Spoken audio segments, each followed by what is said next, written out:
Chairman PTI Imran Khan ने chief justice Umar Ata Bandial पर गैर मुतज़लज़ल एतमाद का इजहार कर दिया। कहा हमें चीफ जस्टिस पर मुकम्मल एतमाद है। साथ ही कप्तान ने कौमी असम्बली में मशरूत वापसी पर आमादगी जाहिर कर दी। कहा अमरीकी साइफर की तहकीकात की जाए तो असम्बली वापस आ सकते हैं। इस्लामाबाद में सहाफ़ियों से गुफ्तगू में कहा शहबाज शरीफ की तकरीर मुल्क के दिवालिया होने का ऐलान है।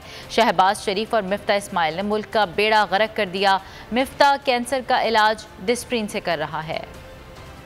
कप्तान का अहम बयान, चीफ जस्टिस पर मुकम्मल एतमाद का इजहार, कौमी असम्बली में वापसी का मशरूत ऐलान। इस्लामाबाद में सहाफियों से गुफ्तगू में पीटीआई के चेयरमैन इमरान खान ने कहा हमें चीफ जस्टिस पर मुकम्मल एतमाद है। अमरीकी साइफर की तहकीकात की जाए तो असम्बली वापस आ सकते हैं। हुकूमत पर तनकीद करते हुए कहा शहबाज शरीफ की तकरीर मुल्क के दिवालिया होने का ऐलान है। शहबाज शरीफ और मिफ्ता इस्माइल ने मुल्क का बेड़ा गर्क कर दिया है। मौजूदा हुकूमत मईशत को ऐसे मकाम पर ले आई है कि दवा की बजाय सर्जरी की जरूरत है। मिफ्ता कैंसर का इलाज डिस्प्रिन से कर रहा है। हुकूमत की तरजीहात मईशत नहीं बल्कि अपने करप्शन के केसेस खत्म करना है। मफरूर रहनुमाओं की वापसी पर कहा नेब का केस खत्म होते ही एसाक डार वतन वापस आने को तैयार हैं। एसाक डार के बाद नवाज शरीफ भी वतन वापस आने की तैयारी कर रहा है। अब हुकूमत मिली तो माजी की गलतियाँ नहीं दोहराएंगे। कप्तान का कहना था कि खित्ते में सबके साथ मुल्की मफाद के तहत ताल्लुकात चाहते हैं। मोदी पाकिस्तान को तोड़ने के इरादे रखता है। अमेरिका के साथ ताल्लुकात मुल्की मफाद के तहत चाहता हूँ। इंटरनेशनल मीडिया पर बोल छा गया। बोल बना हक और सच की आवाज। पाकिस्तान में बोल न्यूज को बंद क्यों किया जा रहा है? इंटरनेशनल मीडिया समेत अमेरिकी काउंसिल ऑफ फॉरेन रिलेशन समेत हर प्लेटफॉर्म पर बोल न्यूज के चर्चे। बोल न्यूज की हक और सच की आवाज बंद करने पर सवालात उठाए जाने लगे। सबसे ज्यादा व्यूज,